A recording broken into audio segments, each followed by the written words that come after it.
Should be ready to go. All right, I'll call this Moab Planning Commission and Zoning meeting to order at 6:05. And today in presence, we have Miles Lofton and Carolyn Conant, Kelsey Garcia. I'm sorry, I do not know your name. Is she new? Yes, we'll do an introduction later. Yes, Okay. Johanna is our My- new associate planner, and then Kelsey is also staff Well, I planning knew technician. her from the last meeting. Yep. So myself, Jill Tatton, and Corey Shirtliff, and a few people in the audience. So For applicants. their applicants, yes. First off, we will go to citizens to be heard. There's nobody here. So how about anybody waiting in Zoom land? Nope, no comments submitted and no print documents. Nobody in Zoom land. All right, then I will go ahead and move to the next agenda item number 3, the approval of minutes. Has everybody had a chance to look at that? Any discussion? Anything? I'll go ahead and motion to approve the minutes from February 13th, 2025 regular meeting.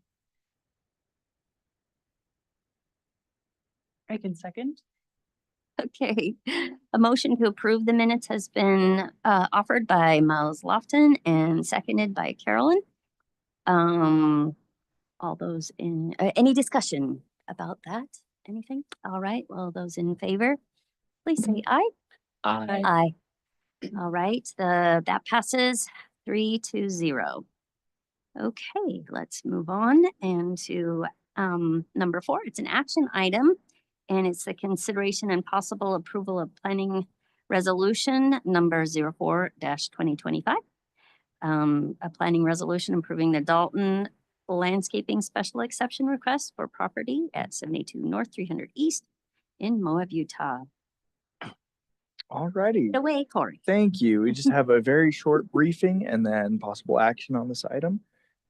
We'll go through some of the additional materials in the packet for tonight, but we did have this item for discussion at the previous meeting where we really did elaborate on the relevant aspects of the code, the narrative and request itself. So in theory, we should be fairly familiar with this, but what we're showing is the vicinity map of the proposed property in which we're asking the exception on.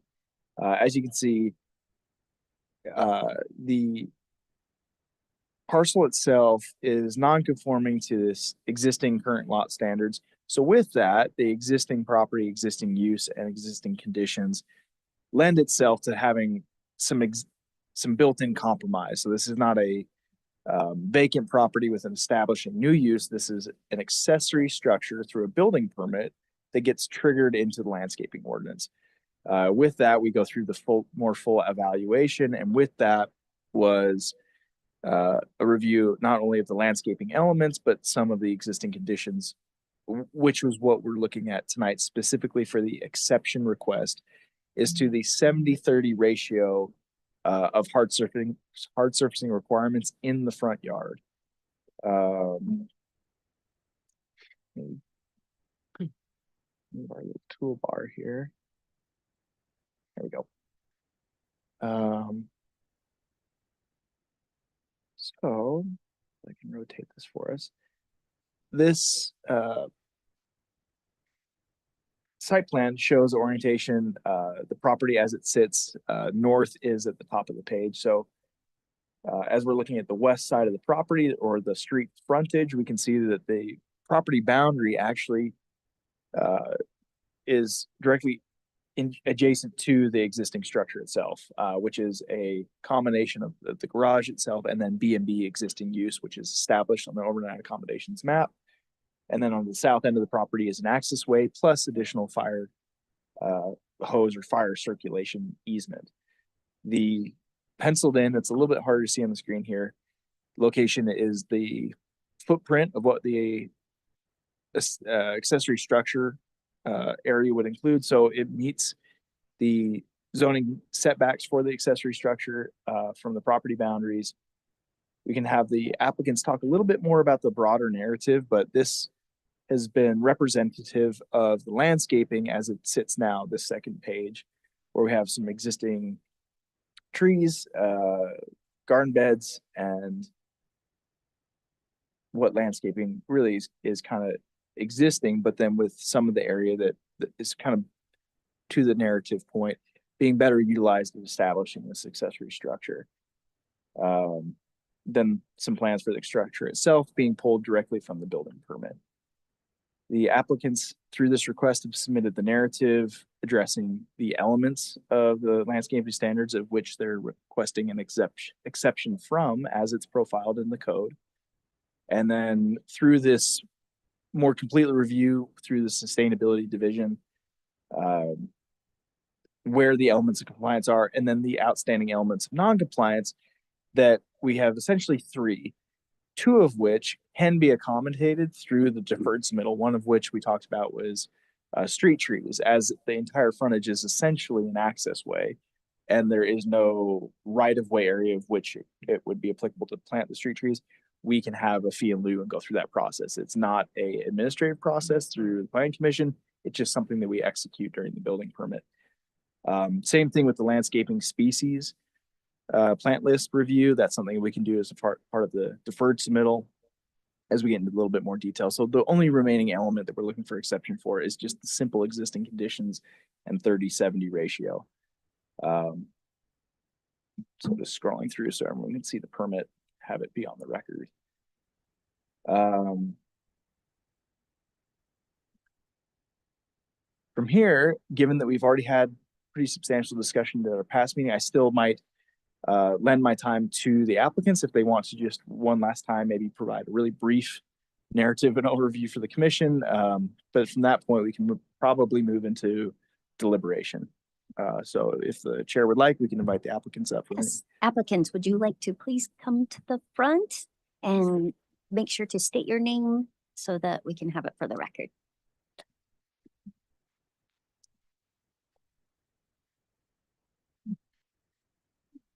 My name is Sue Dalton, and we are needing this exemption because the building that currently is on the property is, I mean, it was probably built in, I don't know, 1940s, 1950s. I don't know. It's been there for as long as my husband can remember, and it was his dad's building. I don't even know when it was built, but it can't be moved. So there's not really a way around this unless we do an exemption.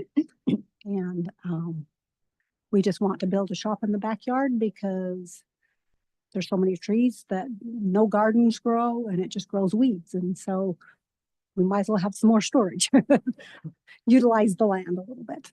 So that's kind of what we're looking for there. I don't know what else you need to know. Nope. That's That's exactly great. perfect. Okay, thanks. Thanks, Sue. All righty.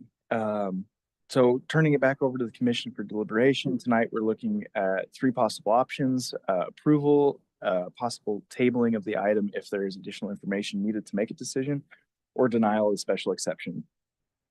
We do have the provisions in which allow for this exception included in the agenda summary, as well as kind of the larger outstanding criteria is within the application. Why it is that we would approve or deny based off that criteria. So a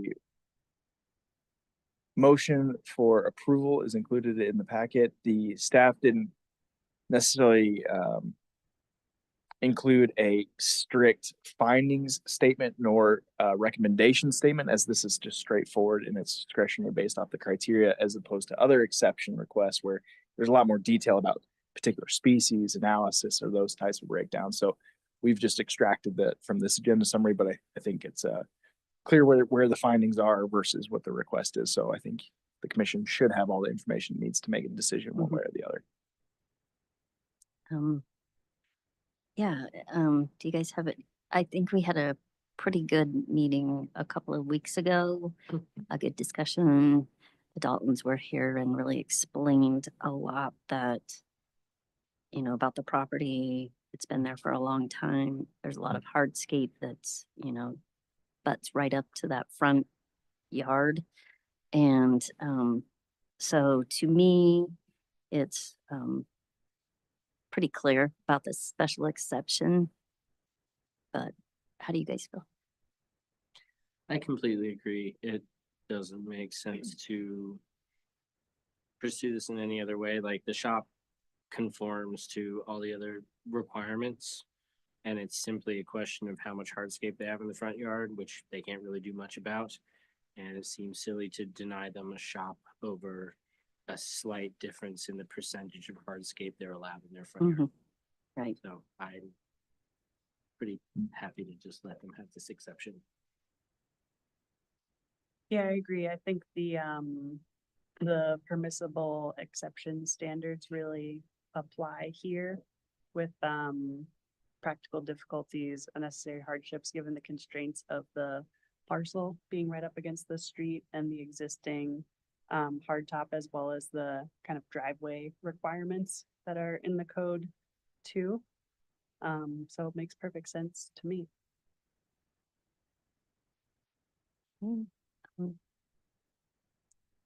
Any others? Anybody want to make a motion? I'm happy to make a motion. I move that the City of Moab Planning Commission approve planning resolution number 04-2025, a planning resolution approving the Dalton Landscaping Special Exemption Request for property 72 North, 300 East, Moab, Utah, 84532. I'll second the motion. All right. There's been a positive motion made by Miles Lofton and a second by Carolyn Conant. Any further discussion? Okay, all those in favor, say aye. Aye. Aye. And that passes unanimously, 3-0. Let me go back to the agenda. Thank Okay, you guys for your time, both meetings. thank you. Yeah, thank you. We'll be seeing you in the building office shortly. All right, thank you guys for coming and That's money right. for That's the right. steel. Well, good, thank you. I hope you got your prices locked in. They have 2 days. Good. Thank you. Thank you. Good deal. All right, moving forward, future agenda items. What are we looking at? Yes, there was another heavy item that we were expecting for tonight. Clearly, we weren't able to work the way through to have it. So my anticipation is that we will likely have the Lions Back final phase MPD 2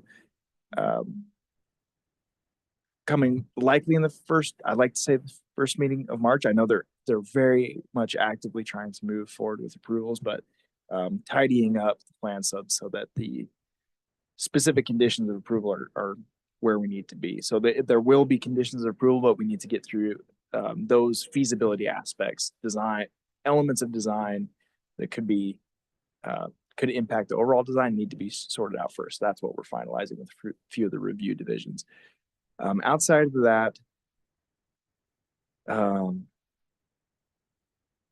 going to look to my staff. I'm not sure that we have any other items that will be a planning commission approval that are on a docket yet. Thinking about the tracker and DRT, we have some level 1 applications, meaning it's requiring staff level approval. Many changes of use that are coming off of some of the exceptions that we've just made. So it's hard for me to sort through. We have so many things going on, but I think right now that's about the only one that's of a larger mechanism. And now that we don't have subdivisions coming through the Plan Commission anymore, that's also another series of things that I'm on my mind. And no, that's not there either. So I think fairly light anticipated agendas coming up. Any updates about the code overhaul process, Corey? Sure. Yes. We have, as of today, concluded our module 1 run through, and module 1 is the terminology they're using essentially as we are redrafting the entire Title 17 code. It's being broken up into modules. The first module included introduction, purpose, title provisions. development review standards and just there are a few others, districting. And so essentially 4 chapters of the code of 12, more or less, have been covered. So we've gone through legal review. At this point, we've gone legal commentary. There's some pretty significant areas of content, which will be where we're actually, now that we've concluded the first modular review, be setting up a review committee to have additional content commentary. And if I might, kind of in this metaphor of, if we have to have where this ship is heading redirected, we're going to be doing that before we add the additional module. So if we're already seeing this update is heading in the wrong direction from a council perspective, planning commission perspective, staff, and some few other stakeholders, we're going to want to reposition that sooner than later. And there's now enough of a bite to kind of tell where that's going, which is very complex. I think a lot of our code, given how antiquated and over its generational amendments, has become kind of disheveled as to how the continuity of different types of regulations work together. It's calling to be, what we call a repeal and replace, is if there are so many elements of this that are more broadly needing just to be reformed altogether, fixing the holes in a code that's already kind of broken at a certain point, it's not going to make any sense, which is kind of what we're running into. Is there's so many holes that we're starting to fix that it's actually not corresponding with other sections of the code. So we're grappling with where we go with this. Do we continue to press forward, plugging these holes and kind of refining out elements, while it's even our our consultants in this module have renamed districts, consolidated districts, which is an entirely different level of amendment that is not really kind of where we're meant to be going. We're supposed to be plugging holes, so that we're in this push and pull where I think it makes a lot of sense for us just to really redo the code, but that's not what we've been authorized to do, if that makes sense. So it'd be really interesting to get the committee together, see where we feel we are with this, especially given the context that we're a bit outdated with our general plan. We have just gone through a visioning process, so we've kind of done things a bit out of order. So we're also trying to keep things in mind that we have limitations on redistricting, redrawing boundary lines. That's an entirely different review and approval process, but a lot of our codes talking about that. And we've had actually some folks come in based off of our recent meetings and public hearings about zoning changes and text amendments. People have been watching and they're commenting. It's kind of the what I got today was a conversation of, it sounded like you're making a call to the community to come forward and say, here's what we think, which we in a sense are. But it does, I think the question that we've all been debating is, when do we do that and how do we go through that process? So that's a very long answer. What's the update? And so the much shorter answer is, we're moving into review committee sessions. Where we go from the direction on that point will be really interesting. I'm not quite sure, but it is moving forward.